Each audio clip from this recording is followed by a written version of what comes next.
Taste the Daily. அன்பர்களே வணக்கம். இன்றைய தினம் 24/8/2024 சனிக்கிழமை, அஸ்வினி நட்சத்திரம். ஒரு சில கேள்விகள் உங்களுக்குள் இருக்கிறது.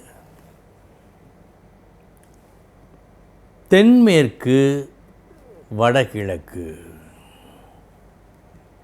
இந்த இரண்டினாலும் ஏற்படுவது எது என்பது பற்றிய கேள்வி நிறைய இருக்கிறது உங்களுக்கு. தென்மேற்கு உங்களுக்கு புரியும்படி ஒற்றை வார்த்தையில் சொல்கிறேன், ஓய்வெடுக்கும் அறை. வடகிழக்கு சுறுசுறுப்பாய் இயங்க வேண்டிய அறை. எனவேதான் தென்மேற்கு படுக்கை அறையாக இருக்க வேண்டும். படுக்கை அங்கே இருக்க வேண்டும், படுக்கை அறை.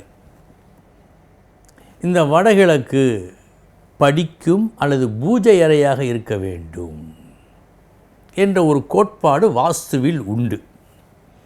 காரணம், இந்த தென்மேற்கு ஓய்வெடுக்கும் அறை என்று சொன்னால் ஒரு போதுமான புத்திசாலித்தனத்தை அங்கு உங்களால் காட்ட முடியாத ஒரு மயக்க நிலையை தோற்றுவிக்கும். வடகிழக்கு அப்படி அல்ல. வயதான பெரியவர்கள் மேற்கிலும்,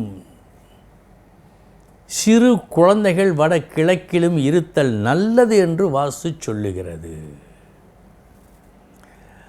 இதிலிருந்து நாம் அறிந்து கொள்வது என்னவென்று சொன்னால், சுறுசுறுப்பாக இயங்க வேண்டும், அறிந்து கொள்ள வேண்டும், புரிந்து கொள்ள வேண்டும், செயல்படுத்த வேண்டும் என்றெல்லாம் எண்ணினால் வடகிழக்கு நல்லது. எனக்கு சோர்வாக இருக்கிறது, படுத்து உறங்க வேண்டும், ஓய்வெடுக்க வேண்டும் என்று நீங்கள் கருதினால், அந்த நிலையில் நீங்கள் இருந்தால் உங்களுக்கு தென்மேற்கு நல்லது. இந்த உண்மையை புரிந்து கொள்ள நான் படித்த ஒரு செய்தியை மட்டும் உங்களுக்கு சொல்கிறேன். அந்த செய்தி நடந்த அந்த இடத்துக்கு நான் போகவில்லை, பார்க்கவில்லை, படித்தது. ஆனால் உண்மையாக இருக்கும் என்று நான் நம்புகின்ற அந்த விஷயம். வடக்கில் ஒரு பள்ளி.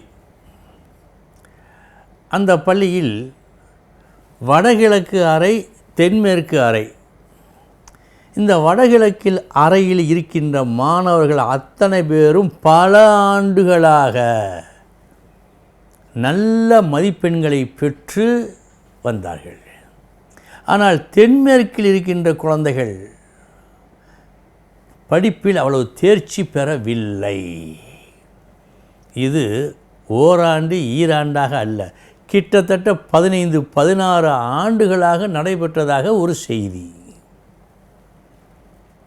இதை ஒரு வாஸ்து பண்டிட் பார்த்து அவர் ஒரு கட்டுரையில் எழுதியுள்ளார். இதிலிருந்து நாம் அறிந்து கொள்வது என்ன? மூளை சரிவர இயங்க வேண்டும் என்று சொன்னால் வா வடகிழக்கிற்கு. இல்லை, நான் நன்றாக ஓய்வெடுக்க வேண்டும், எந்தவித சிந்தனையும் இன்றி நிம்மதியாக தூங்க வேண்டும், தென்மேற்கிற்கு போ.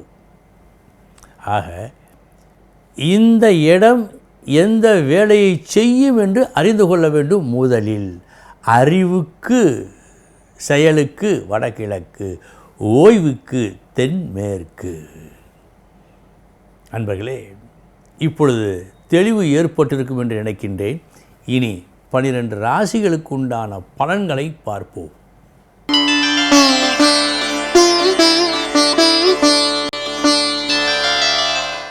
மேச ராசி அன்பர்களே, இன்று உங்கள் கஷ்டம் தீரும். அது ஒன்றும் சிறப்பு அல்ல.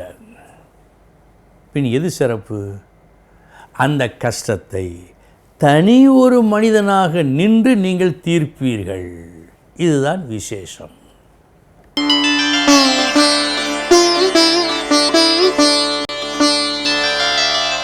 ரிஷபராசி அன்பர்களே,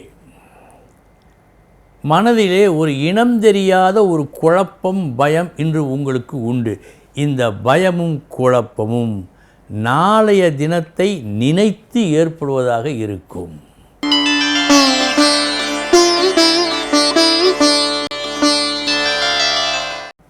மிதுன ராசி அன்பர்களே, பெற்றிருக்கும் உங்கள் திறமையை காட்டி அதிகப்படியான லாபத்தை நீங்கள் அடையும் நாள் இந்த நாள்.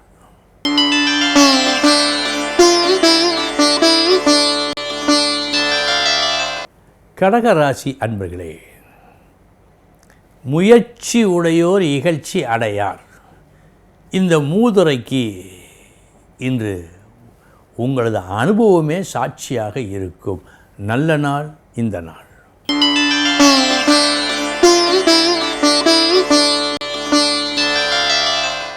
சிம்ம ராசி அன்பர்களே, பேச்சில் கவனம் தேவை. ஒரு வார்த்தை வெல்லும், ஒரு வார்த்தை கொல்லும் என்று சொல்லுவார்கள். இன்று கொல்லும் வார்த்தையை நீங்கள் பேசுவதாக காட்டுகிறது. கவனம்.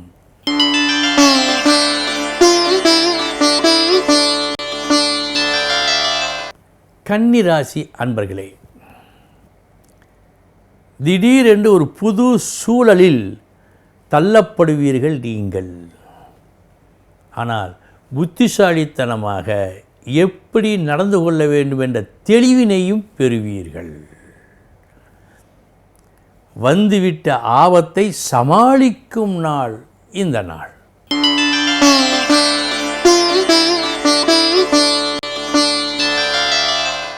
துலாம் ராசி அன்பர்களே, நாளைய தினம் இந்த நல்ல விஷயத்தை நான் நடத்தியே காட்டுவேன் என்று நீங்கள் சூளுரைக்கும் நாள் இந்த நாள்.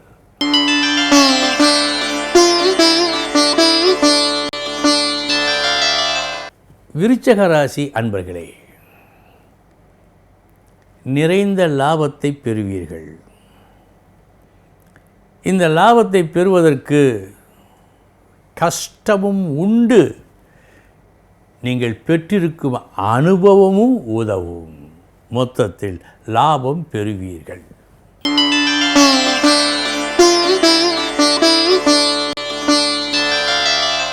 தனுசு ராசி அன்பர்களே, புகழ் பெறும் நாள். நீங்கள் செய்யும் ஒரு வேலையால், அந்த வேலையின் சிறப்பால் புகழ் பெறுவீர்கள்.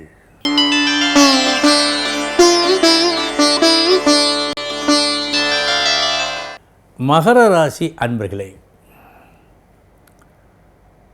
ஒரு தவறான செயலுக்கு உங்களை அறியாமலேயே நீங்கள் உடந்தையாவீர்கள் என்று காட்டுகிறது. போதிய கவனம் தேவை.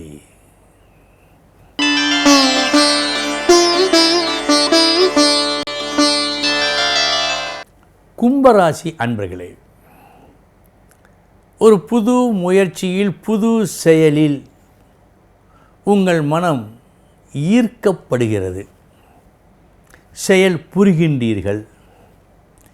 முடிவு என்ன ஆகும் உங்களுக்கும் தெரியாது, யாருக்கும் தெரியாது. ஏனென்றால் இது புது விஷயம். நல்ல வேலை, நன்மை பெறுகின்றீர்கள், லாபம் கிடைக்கிறது.